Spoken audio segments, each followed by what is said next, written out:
कॉन्स्टिट्यूशनलाइजेशन of पंचायती राज। अपन कह ही रहे हैं कि एक कमेटी बनी थी गडगिल कमेटी, और ये गडगिल कमेटी बनी थी 1988 में, और इस गडगिल कमेटी की जो रिकमेंडेशंस थी उसके बेसिस पे राजीव गांधी गवर्नमेंट ने एक बिल तैयार किया और उस बिल को लाया गया लोकसभा में as 64th constitutional amendment bill. कब लाया गया? इन जुलाई 1989। क्या पर्पस था? टू कॉन्स्टिट्यूशनलाइज पंचायती राज। ये जो बिल है इसको लोकसभा ने पास कर दिया इन अगस्त 1989, बट राज्यसभा ने इसको अप्रूव नहीं किया। राज्यसभा में जो अपोजिशन की पार्टीज थी, जो अपोजिशन के लीडर्स थे, उनके कुछ एप्रीहेंशंस थे और उन्होंने इस बिल को अप्रूवल देने से मना कर दिया, और जब बिल को अप्रूवल नहीं मिला तो पंचायती राज सिस्टम को कॉन्स्टिट्यूशनल स्टेटस नहीं मिल पाया, बिल खत्म हो गया। फिर बनी नेशनल फ्रंट की गवर्नमेंट जिसके प्राइम मिनिस्टर थे वीपी सिंह।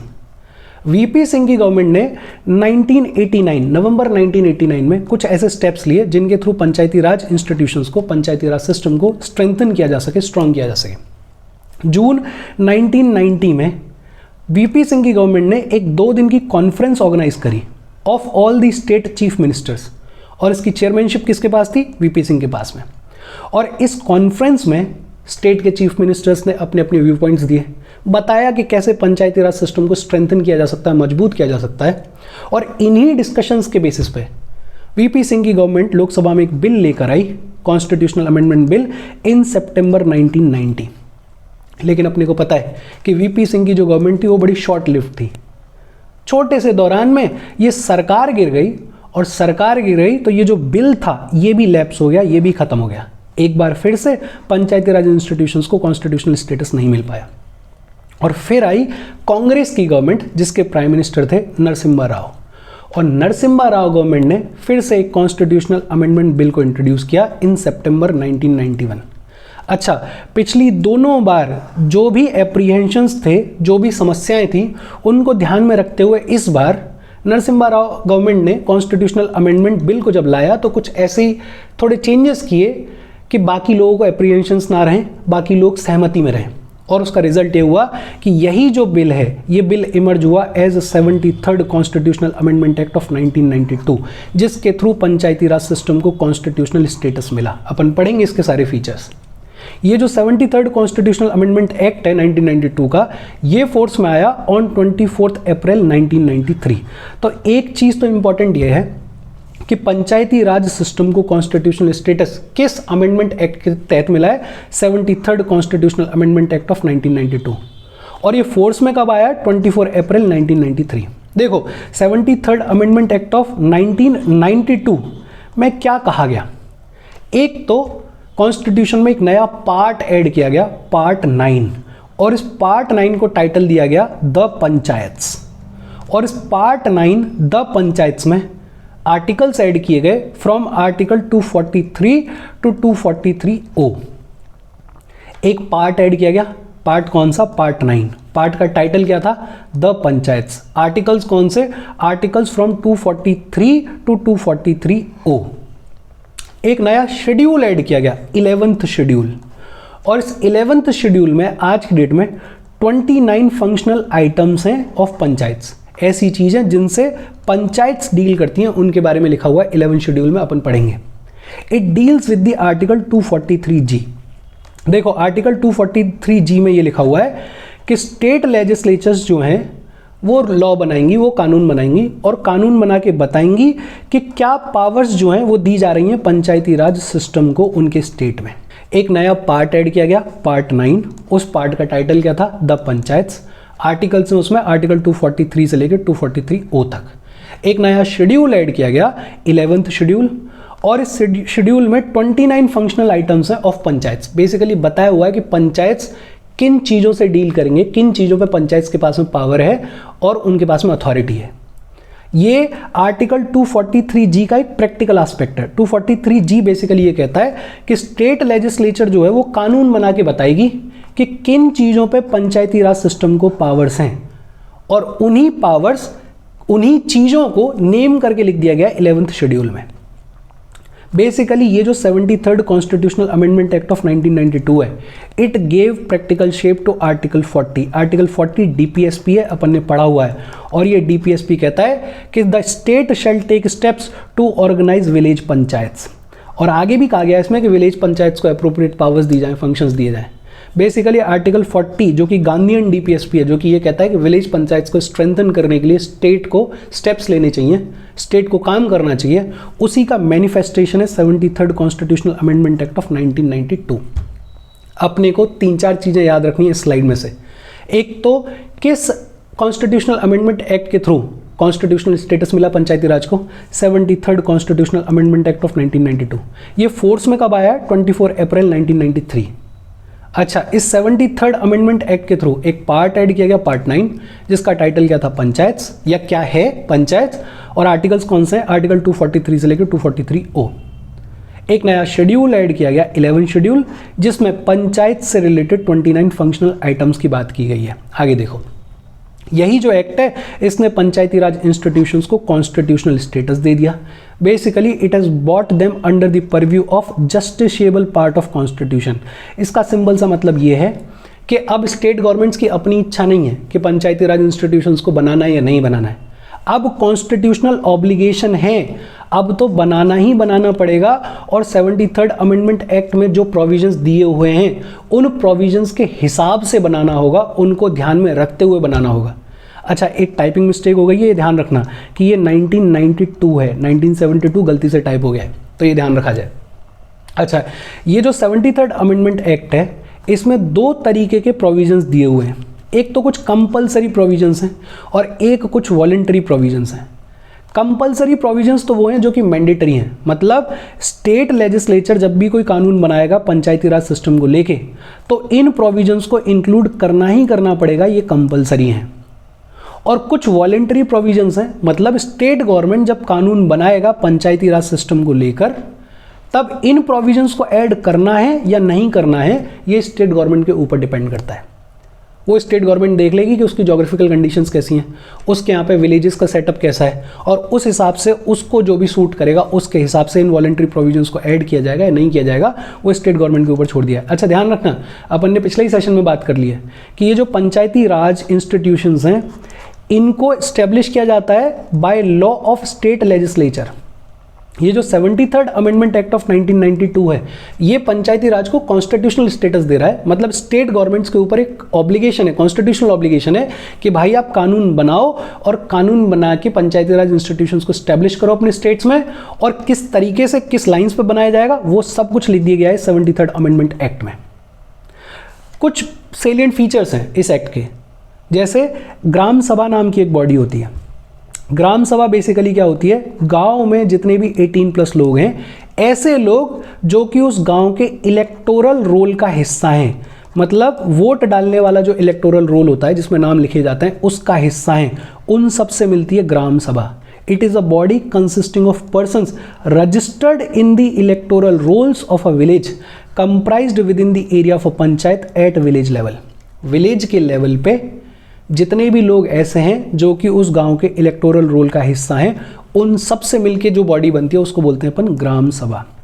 एंड ग्राम सभा में exercise such powers and perform such functions at the village level as state legislature determine. इस ग्राम सभा को क्या पावर मिलेंगी, क्या फंक्शंस मिलेंगे, वो डिटरमाइन करेगा स्टेट लेजिस्लेचर। स्टेट लेजिस्लेचर कानून बना के बता देगा कि क्या फंक्शंस, क्या पावर्स दिए जा रहे हैं ग्राम सभा को। बड़ा सिंपली एक चीज़ याद रखनी है कि it is like a village assembly.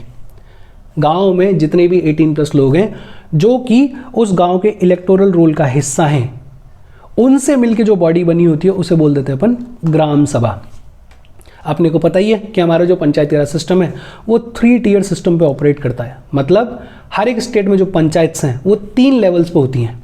एक तो विलेज लेवल पे, गांव के लेवल पे, फिर एक इंटरमीडिएट लेवल पे, विलेज से ऊपर एक लेवल है जिसे बोल देते हैं इंटरमीडिएट लेवल, और फिर सबसे ऊपर कौन सा है, डिस्ट्रिक्ट लेवल। डिस्ट्रिक्ट और विलेज के बीच में जो लेवल है उसे क्या बोल रहे हैं अपन, इंटरमीडिएट लेवल बोल रहे हैं। अच्छा, विलेज क्या है वो बता दिया जाएगा, गवर्नर नोटिफाई करके बता देगा कि ये जो एरिया है ये विलेज है। डिस्ट्रिक्ट क्या है वो अपने को पता ही है कि स्टेट का कोई पर्टिकुलर डिस्ट्रिक्ट की बात हो रही है। इंटरमीडिएट लेवल क्या है वो भी गवर्नर नोटिफाई करके बताएगा कि इंटरमीडिएट लेवल क्या है। एक बड़ी इंपॉर्टेंट चीज, ये तो बड़ा सिंपल है कि 3 टियर सिस्टम है, विलेज लेवल पे पंचायत होगी, इंटरमीडिएट लेवल पे पंचायत होगी और डिस्ट्रिक्ट लेवल पे भी पंचायत होगी। एक इंपॉर्टेंट चीज कि ऐसी स्टेट्स जिनकी पॉपुलेशन 20 लाख से कम है वो इंटरमीडिएट लेवल वाली पंचायत बनाए, ऐसा ज़रूरी नहीं है। State having a population not exceeding 20 lakh may not constitute panchayats eight intermediate level. Basic idea है कि जब पॉपुलेशन इतनी कम है कि 2 लेवल से काम चल सकता है, तो ये जो बीच वाला इंटरमीडिएट लेवल है पंचायत का, उसको कॉन्स्टिट्यूट करने की ज़रूरत नहीं है। 20 लाख से कम जहाँ पे पॉपुलेशन है वहाँ पे आपको इंटरमीडिएट लेवल ऑफ पंचायत को कॉन्स्टिट्यूट करने की ज़रूरत नहीं है। अच्छा, पंचायत में मेंबर्स होते हैं, पंचायत के चेयरपर्सन होते हैं, इनको कैसे इलेक्ट किया जाता है? पहली बात तो ये कि तीनों लेवल्स पे, विलेज, इंटरमीडिएट और डिस्ट्रिक्ट, इन तीनों लेवल्स पे जो भी मेंबर्स हैं they are elected directly by the people. Direct vote होता है, चुनाव होता है, इलेक्शन होता है और उसमें लोग वोट डालते हैं और वोट डाल के अपने मेंबर्स को चुनते हैं। चेयरपर्सन्स जो होते हैं at the intermediate and district level, ये ध्यान दिया जाए कि चेयरपर्सन्स जितने भी मेंबर्स हैं, चाहे विलेज लेवल पे हो, चाहे इंटरमीडिएट लेवल पे हो, चाहे डिस्ट्रिक्ट लेवल पे हो, इन तीनों लेवल्स पे जो मेंबर्स हैं उनके लिए डायरेक्ट इलेक्शन होगा। लेकिन इंटरमीडिएट लेवल और डिस्ट्रिक्ट लेवल पे जो चेयरपर्सन्स होते हैं, वो जो चेयरपर्सन्स हैं उनके लिए इनडायरेक्ट इलेक्शन होता है। मतलब लोग डायरेक्टली वोट नहीं करते हैं, इन चेयरपर्सन्स को चुना जाता है by and from amongst the elected members. मतलब जो डिस्ट्रिक्ट और इंटरमीडिएट लेवल पे मेंबर्स चुन के आए हैं वो वोट करते हैं और वो चेयरपर्सन को चुनते हैं। बेसिकली इनडायरेक्ट इलेक्शन होता है। लेकिन विलेज लेवल पे जो चेयरपर्सन होता है, विलेज लेवल पे जो चेयरपर्सन होता है, ही और she is elected in such manner as state legislature determines. Act में लिख दिया गया है कि भाई साहब तीनों लेवल्स पे मेंबर्स के लिए डायरेक्ट चुनाव होगा, डायरेक्ट इलेक्शन होगा, लोग वोट डालेंगे और चुनेंगे। लेकिन इंटरमीडिएट लेवल पर, डिस्ट्रिक्ट लेवल पे चेयरपर्सन जो है उसके लिए इनडायरेक्ट इलेक्शन होगा। बेसिकली ये जो मेंबर्स चुन के आए हैं ये वोट डालेंगे और चेयरपर्सन को चुनेंगे। विलेज लेवल पे जो चेयरपर्सन है उसको कैसे चुना जाएगा ये स्टेट लेजिस्लेचर का लॉ बताएगा। स्टेट लेजिस्लेचर अपने कानून में बताएगा कि विलेज लेवल के चेयरपर्सन को कैसे चुना जाएगा। लेकिन मेंबर हो, कोई चेयरपर्सन हो किसी भी लेवल पे, चाहे वो डायरेक्टली इलेक्ट हो रहा हो चाहे वो इनडायरेक्टली इलेक्ट हो रहा हो, पंचायत के डिसीजंस के लिए जब भी वोटिंग होगी तो उस वोटिंग में डायरेक्ट इनडायरेक्ट इलेक्शन किसी भी थ्रू आया हो, कोई मेंबर या कोई चेयरपर्सन वो पार्टिसिपेट करेगा, कर सकता है। बेसिक चीज़ें, एक तो अपन ने पढ़ा ग्राम सभा क्या होती है। एक पर्टिकुलर गांव में उसके इलेक्टोरल रोल में जो भी लोग रजिस्टर्ड होते हैं उन सबसे मिलकर एक बॉडी बनती है जिसे अपन बोलते हैं Gram Sabha. It is like a village assembly. 3 tier system होता है। विलेज लेवल पे पंचायत होती है, इंटरमीडिएट लेवल पे पंचायत होती है और डिस्ट्रिक्ट लेवल पे पंचायत होती है। ऐसे स्टेट्स जिनकी पॉपुलेशन 20 लाख से कम होती है वहाँ पे पंचायत का इंटरमीडिएट लेवल उसको कॉन्स्टिट्यूट करना ज़रूरी नहीं है। इलेक्शन कैसे होता है? तीनों लेवल्स पे मेंबर्स के लिए डायरेक्ट इलेक्शन होता है, लोग वोट डालते हैं और चुनते हैं। लेकिन जब चेयरपर्सन्स की बात की जाती है तो डिस्ट्रिक्ट लेवल पे और इंटरमीडिएट लेवल पे चेयरपर्सन जो है वो इनडायरेक्टली इलेक्ट किए जाते हैं। बेसिकली जो मेंबर्स हैं वो वोट डालते हैं और चेयरपर्सन को चुनते हैं। लेकिन विलेज लेवल पे जो चेयरपर्सन है उसको कैसे चुना जाएगा वो स्टेट लेजिस्लेचर का लॉ बताएगा, स्टेट लेजिस्लेचर खुद से बताएगा। 73rd अमेंडमेंट एक्ट ऑफ 1992 में सीट्स का भी रिजर्वेशन प्रोवाइड किया गया।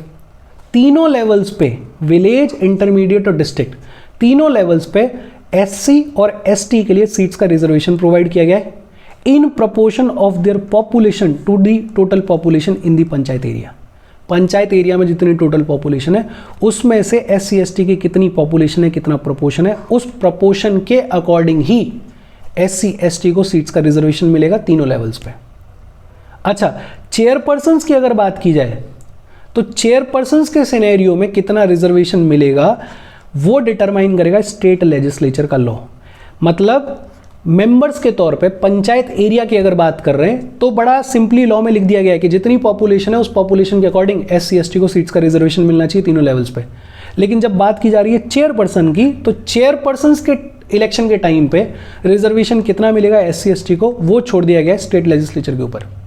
और साथ ही बड़ा इंपॉर्टेंट प्रोविजन है, 73rd अमेंडमेंट एक्ट ने यह कहा कि 1/3 of the total number of the seats are reserved for women. कम से कम 1/3 जो टोटल नंबर ऑफ सीट्स है उसका कम से कम 1/3 जो है वो विमेन्स के लिए रिजर्व होना चाहिए, औरतों के लिए रिजर्व होना चाहिए। ये कहा गया reservation of not less than 1/3 of the total number of seats for the women and not less than 1/3 of total number of offices of chairpersons at each level should be reserve for women. देखो SC/ST के लिए जब reservation की बात आ रही है seats की, तो कानून में ये लिख दिया गया है, 73rd अमेंडमेंट एक्ट में ये लिख दिया गया है कि सभी लेवल्स पे मेंबर्स की जब बात हो रही है तो उनके पॉपुलेशन के प्रोपोर्शन में सीट्स को रिजर्व किया जाए। लेकिन चेयरपर्सन्स के ऑफिस के लिए रिजर्वेशन कितना मिलेगा वो डिटरमाइन करेगा स्टेट लेजिस्लेचर। लेकिन जब विमेन की बात आ रही है तो विमेन के लिए साफ साफ लिख दिया गया है कि मेंबर्स के टाइम पे भी तीनों लेवल्स पे विमेन्स को not less than 1/3 of the total number of seats का रिजर्वेशन मिलना चाहिए। और चेयरपर्सन्स के ऑफिस की भी बात आ रही है तभी भी विमेन्स को not less than 1/3 of the total number of offices of chairpersons का रिजर्वेशन मिलना चाहिए। मतलब अगर चेयरपर्सन्स की सीट है 9 तो 1/3 सीट्स जो है वो किसके लिए रिजर्व होंगी, विमेन के लिए होंगी 3। और मेंबर्स के तौर पे भी 1/3 सीट्स किसके लिए रिजर्व होंगी, विमेन के लिए रिजर्व होंगी। अच्छा, द स्टेट लेजिस्लेचर में reserve seats at any level और office of chairperson for backward classes. 73rd amendment act ने यह कह दिया कि अगर स्टेट लेजिस्लेचर चाहे तो बैकवर्ड क्लासेस के लिए भी पंचायत के किसी भी लेवल पे और चेयरपर्सन के ऑफिस के लिए सीट्स का रिजर्वेशन प्रोवाइड करना चाह रहे हैं तो प्रोवाइड कर सकते हैं बैकवर्ड क्लासेस के लिए भी। फिर एक आ गया कि ये जो रिजर्वेशन दिया जा रहा है SC/ST को, it shall cease to have effect after expiration of a period specified in article 334। 334 में बताया गया बेसिकली कि ये जो सीट्स का रिजर्वेशन है जो कि SC/ST को दिया जा रहा है वो कितने टाइम पीरियड के लिए है। और आज की डेट में ये अब कब तक के लिए है, 2030 तक के लिए। इसको बढ़ा दिया जाता है हर 10 साल के लिए। अपन देख ही रहे हैं, अपन ने पढ़ा हुआ है इतना तो। अच्छा, ये जितने भी प्रोविजंस हैं शेड्यूल कास्ट के, जो भी सीट्स के रिजर्वेशन की अपन बात कर रहे हैं ना कि ये जो ऑल लेवल्स पे according to their population seats का रिजर्वेशन होना चाहिए, ये जो सारी बात अपन कर रहे हैं शेड्यूल कास्ट के कॉन्टेक्स्ट में, it is not applicable to the state of Arunachal Pradesh. ये इंपॉर्टेंट है, ध्यान रखने वाला है। अपन ये भी ध्यान रखने वाला है कि ये सिर्फ शेड्यूल कास्ट के कॉन्टेक्स्ट में बात हो रही है कि शेड्यूल कास्ट के लिए जो भी रिजर्वेशन प्रोवाइड किया जा रहा है सीट्स का इस 73rd अमेंडमेंट एक्ट के थ्रू, वो अरुणाचल प्रदेश पे लागू नहीं होता है। और ये ऐड किया गया by 83rd constitutional amendment act of 2000, because Arunachal Pradesh में शेड्यूल कास्ट है ही नहीं। वहाँ पे ट्राइबल पीपल है, लोकल इंडिजीनियस ट्राइबल पीपल है, वहाँ पे शेड्यूल कास्ट नहीं है। तो शेड्यूल कास्ट के जो भी रिजर्वेशन के प्रोविजंस हैं इस 73rd अमेंडमेंट एक्ट के तहत वो अरुणाचल प्रदेश पे लागू नहीं होते हैं। बड़ा सिंपल सा है। अच्छा, ड्यूरेशन की अगर बात करें कि पंचायत जो भी चुनी जा रही है उसका ड्यूरेशन कितना होगा, तो ड्यूरेशन आमतौर पे होता है 5 साल का। हर एक लेवल पे, विलेज लेवल पे भी, इंटरमीडिएट लेवल पे भी और डिस्ट्रिक्ट लेवल पे भी ड्यूरेशन कितना है, 5 साल का। लेकिन it can be dissolve earlier as well, मतलब 5 साल का टेन्योर खत्म होने से पहले भी उसको डिसॉल्व किया जा सकता है। देखो, पंचायत के लिए जो फ्रेश इलेक्शंस होते हैं वो 2 सूरत में होते हैं। एक तो ये है कि जो 5 साल का टेन्योर है किसी भी पंचायत का वो खत्म होने वाला है, तो वो खत्म होने वाला है तो उससे पहले इलेक्शन करवाने ही पड़ेंगे ताकि जो फ्रेश इलेक्शंस के थ्रू जो पंचायत नई वाली बनेगी वो पावर में आ सके। एक दूसरा तरीका है कि पंचायत को डिसॉल्व कर दिया गया है 5 साल पूरे होने से पहले ही। अगर पंचायत को डिसॉल्व कर दिया गया है तो 73rd अमेंडमेंट एक्ट ऑफ 1992 ये कह रहा है कि विद इन 6 मंथ्स इलेक्शंस करवाओ दोबारा से। एक इंपॉर्टेंट चीज कि अगर पंचायत को डिसॉल्व कर दिया गया है उसका 5 साल पूरा होने से पहले, तो 73rd अमेंडमेंट एक्ट ये कह रहा है कि विद इन 6 मंथ्स आपको फ्रेश इलेक्शंस करवाने पड़ेंगे पंचायत के लिए। अच्छा, एक और बड़ी इंपॉर्टेंट चीज कि अगर किसी पंचायत को डिसॉल्व किया गया है और फ्रेश इलेक्शंस करवाए गए हैं तो जो नई पंचायत बनेगी वो पावर में रहेगी only for the remainder of the period. For example, कोई पंचायत बनी और उसको डिसॉल्व कर दिया गया 2.5 साल में, दोबारा से इलेक्शन हुए और अब नई पंचायत का गठन किया गया, तो ये जो नई पंचायत बनी है ये पूरे 5 साल पावर में नहीं रहेगी, ये बचे हुए 2.5 साल के लिए ही पावर में रहेगी। तो ये ध्यान दिया जाए। Moreover, a panchayat constituted upon dissolution shall continue only for remainder of the period. अच्छा, किसी पंचायत को डिसॉल्व किया गया, लेकिन पंचायत को डिसॉल्व ऐसे टाइम पीरियड पे किया गया कि 5 साल पूरे होने से 4 महीने पहले, 3 महीने पहले, 5 महीने पहले, तो फिर फ्रेश इलेक्शंस करवाने की ज़रूरत नहीं है नई पंचायत के लिए। फिर तो जो नई पंचायत 5 साल के खत्म होने के बाद बननी थी वही बनेगी और फिर पूरे 5 साल तक रहेगी। ऐसा नहीं है कि वो रिमाइंडर ऑफ द पीरियड के लिए इलेक्शन करवाओ और फिर उसको 3-4 महीने के लिए रखो, ये कहा गया। But when reminder of the period is less than 6 months, it is not necessary to hold any election for constituting new panchayat for such period। मतलब मान लो किसी पंचायत को आपने 4 साल और 8 महीने पावर में रहने के बाद डिसॉल्व कर दिया, अब 5 साल होने में बचे ही 4 महीने, तो उन 4 महीने के लिए अब आप अलग से पंचायत के लिए इलेक्शन नहीं करवाओगे। अब तो जो इलेक्शन रेगुलर होना था 5 साल के बाद वो होगा और एक नई पंचायत बनेगी 5 साल के लिए बनेगी। देखो 2 चीज़ें इंपॉर्टेंट है इसमें कि टेन्योर कितना है, ऑर्डिनरी 5 साल का। अगर पंचायत को किसी भी रीज़न की वजह से डिसॉल्व कर दिया जाता है तो फ्रेश इलेक्शंस करवाने पड़ते हैं विदिन 6 months। और ये जो विदिन 6 months इलेक्शन करवाया आपने और नई पंचायत का गठन किया, ये जो नई पंचायत है ये पावर में रहती है only for the remainder of the period. ये पूरे 5 साल तक नहीं रहेगी, बचा हुआ जितना टाइम पीरियड होता है उसी के लिए पावर में रहेगी। इसके बाद एक चीज़ और पढ़नी है अपने को आज, डिस्क्वालिफिकेशंस, कि किसी भी इंसान को पंचायत का मेंबर बनने से डिस्क्वालीफाई किस केस में किया जा सकता है। पहला तो under any law for time being in force for the purpose of elections to the legislature of state concern, कि जिस टाइम पे इलेक्शंस हो रहे थे उस टाइम पे कोई लॉ जो है वो फोर्स में था और उस लॉ के तहत कोई इंसान अगर पंचायत का मेंबर बनने से डिस्क्वालीफाइड था तो वो डिस्क्वालीफाई हो जाएगा।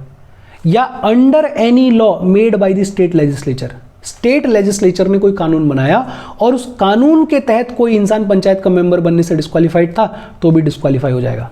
एक बड़ी इंपॉर्टेंट चीज़ है, पंचायत का मेंबर बनने के लिए जो मिनिमम एज है वो कितनी है, 21 ईयर्स। मतलब अगर आप 21 साल के हो गए हो तो आप चुनाव लड़ सकते हो पंचायत का, कोई दिक्कत वाली बात नहीं है। और ये स्पेसिफिकली इसलिए बोला गया है क्योंकि लोकसभा का चुनाव लड़ने के लिए जो मिनिमम एज है वो कितनी है, 25 years. However, no person shall be disqualified on the ground that he is less than 25 years of age if he has attained the age of 21 years। मतलब अगर कोई 25 साल का नहीं है तो आप ये नहीं बोल सकते हो कि वो डिस्क्वालीफाइड है मेंबर बनने से। मिनिमम एज कितनी चाहिए, 21 ईयर्स। अगर कोई 21 साल का है तो पंचायत का मेंबर बन सकता है, चुनाव लड़ सकता है, कोई दिक्कत वाली बात नहीं है। और further all questions of disqualification shall be referred to such authority as the state legislature determines, कि अगर कोई भी क्वेश्चन है किसी मेंबर के डिस्क्वालिफिकेशन का तो उसको डिसाइड कौन करेगा, ऐसी अथॉरिटी जो कि स्टेट लेजिस्लेचर ने डिटरमाइन की है, जो कि स्टेट लेजिस्लेचर ने बनाई है, बताई है। देखो एक बार फटाफट से फिर से रिवाइज कर लेते हैं। अपन क्या बात कर रहे हैं, अपन ये कह रहे हैं कि एक तो ग्राम सभा नाम की बॉडी है, या उससे पहले भी अपन ये कह रहे हैं कि 73rd कॉन्स्टिट्यूशनल अमेंडमेंट एक्ट 1992 में लाया गया जिसके थ्रू पंचायती राज को कॉन्स्टिट्यूशनल स्टेटस मिला। ये फोर्स में कब आया, 24 अप्रैल 1993। इस 73rd अमेंडमेंट एक्ट के तहत एक नया पार्ट ऐड किया गया, पार्ट 9, जिसका टाइटल था द पंचायत। आर्टिकल्स हैं इसमें, आर्टिकल 243 से लेकर 243O तक। एक नया शेड्यूल ऐड किया गया, 11 शेड्यूल। इसमें 29 फंक्शनल आइटम्स हैं पंचायत के लिए। फिर उसके बाद अपन बात कर रहे हैं कि ये जो एक्ट है इसने पंचायती राज इंस्टीट्यूशन को कॉन्स्टिट्यूशनल स्टेटस दिया। 2 कैटेगरीज में इस 73rd अमेंडमेंट एक्ट के प्रोविजंस को डिवाइड किया जा सकता है। कुछ कंपलसरी प्रोविजंस हैं, मतलब स्टेट लॉ जब बनाया जाएगा पंचायती राज इंस्टीट्यूशन को एस्टेब्लिश करने के लिए तो इन प्रोविजंस को ऐड करना ही करना पड़ेगा, कंपलसरी हैं। और कुछ वॉलंटरी हैं, मतलब स्टेट गवर्नमेंट जब पंचायती राज इंस्टीट्यूशंस को एस्टेब्लिश करने के लिए कानून बनाएगी तो इन प्रोविजंस को ऐड करना है नहीं करना है वो स्टेट गवर्नमेंट के ऊपर है। और फिर अपन कह रहे हैं कि कुछ सेलिएंट फीचर्स में एक बॉडी अपन पढ़ते हैं, ग्राम सभा। विलेज में उस विलेज के इलेक्टोरल रोल में जो भी रजिस्टर्ड लोग हैं उनसे मिलकर एक बॉडी जो बनती है उसे बोल देते हैं अपन Gram Sabha. It is like a village assembly. 3 tier system होता है विलेज लेवल पे, फिर उसके ऊपर इंटरमीडिएट लेवल होता है और फिर उसके ऊपर होता है डिस्ट्रिक्ट लेवल। लेकिन ऐसे स्टेट्स जिनकी पॉपुलेशन लेस देन 20 लाख होती है उनमें इंटरमीडिएट लेवल हो ये ज़रूरी नहीं है, कॉन्स्टिट्यूट किया जाए ये ज़रूरी नहीं है। विलेज लेवल पे, इंटरमीडिएट लेवल पे और डिस्ट्रिक्ट लेवल पे मेंबर्स का जब चुनाव होता है तो डायरेक्ट इलेक्शन करवाया जाता है। लेकिन इंटरमीडिएट और डिस्ट्रिक्ट लेवल पे जब चेयरपर्सन्स का चुनाव करवाया जाता है तो इनडायरेक्ट इलेक्शन होता है। बेसिकली ये जो मेंबर्स चुन के आते हैं ये वोट डालते हैं और अपने चेयरपर्सन को चुनते हैं। विलेज लेवल पे जो चेयरपर्सन है उसका चुनाव कैसे होगा ये डिटरमाइन करेगा स्टेट लेजिस्लेचर का लॉ। फिर अपन रिजर्वेशन की बात कर रहे हैं कि SC ST के लिए सीट्स का रिजर्वेशन है तीनों लेवल्स पे, पंचायत के तीनों लेवल्स पे SC ST के लिए सीट्स का रिजर्वेशन है in proportion to their population. जितनी पॉपुलेशन है उसके प्रपोर्शन में सीट्स का रिजर्वेशन। चेयरपर्सन के ऑफिस के लिए कितना रिजर्वेशन मिलेगा ये डिटरमाइन करेगा स्टेट लेजिस्लेचर का law for SC and ST। Women के लिए रिजर्वेशन है not less than 1/3 of the total number of seats, members के तौर पे भी और चेयरपर्सन के ऑफिस के लिए भी 1/3 of the total number of seats का रिजर्वेशन इज फॉर विमेन। फिर अपन कह रहे हैं कि बैकवर्ड क्लासेस के लिए अगर रिजर्वेशन देना है तो स्टेट लेजिस्लेचर दे सकता है। SC ST के लिए जो रिजर्वेशन दिया जा रहा है ये खत्म हो जाएगा according to whatever is said और रिटन इन द आर्टिकल 334, और 334 में लिखा हुआ है कि ये जो रिजर्वेशन है ये 2030 तक एक्सटेंड करेगा। बड़ी इंपॉर्टेंट चीज कि शेड्यूल कास्ट के लिए जो रिजर्वेशन ऑफ सीट्स दिया जा रहा है वो अरुणाचल प्रदेश की स्टेट के लिए एक्सटेंड नहीं करता, और इसको ऐड किया गया 83rd कॉन्स्टिट्यूशनल अमेंडमेंट एक्ट 2000 के थ्रू। क्यों? क्योंकि अरुणाचल प्रदेश में ट्राइबल पीपल है, शेड्यूल कास्ट है ही नहीं। ड्यूरेशन कितना है? 5 साल का। एक इंपॉर्टेंट चीज कि अगर किसी भी केस में पंचायत को डिसॉल्व किया जा रहा है तो विद इन 6 मंथ्स इलेक्शन करवाया जाना चाहिए, और जो नई पंचायत बनेगी it will remain only for the remainder of the period, बचे उचे पीरियड के लिए ही वो जो पंचायत है वो पावर में रहेगी। डिस्क्वालिफिकेशन स्टेट लेजिस्लेचर के लॉ के तहत अगर आप डिस्क्वालिफाइड हो तो आप मेंबर नहीं बन सकते हो पंचायत के, या इलेक्शन के दौरान कोई अगर लॉ है और वो लॉ फोर्स में है और उस लॉ के तहत आप डिस्क्वालिफाइड हो तो भी आप मेंबर नहीं बन सकते हो। मिनिमम एज कितनी है पंचायत का मेंबर बनने के लिए? 21 ईयर्स। और अगर डिस्क्वालिफिकेशन को लेके कोई भी क्वेश्चन होगा तो कौन डिटरमाइन करेगा? स्टेट लेजिस्लेचर के द्वारा बनाई गई अथॉरिटी डिटरमाइन करेगी। और इसके साथ आज की अपनी बातचीत खत्म। बहुत सिंपल सी चीज़ें थी। आई वुड रिकमेंड कि आप एक छोटा सा पेज लो, उसमें छोटी छोटी चीज़ों को लिखो, सिनॉप्सिस बनाओ और फिर उस सिनॉप्सिस को रेगुलरली रिवाइज करो तो ज़्यादा ईजी है इस चैप्टर को याद करना। बहुत ईजी सा चैप्टर है। बाकी चीज़ें अपन अगले सेशन में पढ़ेंगे। कोई डाउट हो comment. Thank you very much.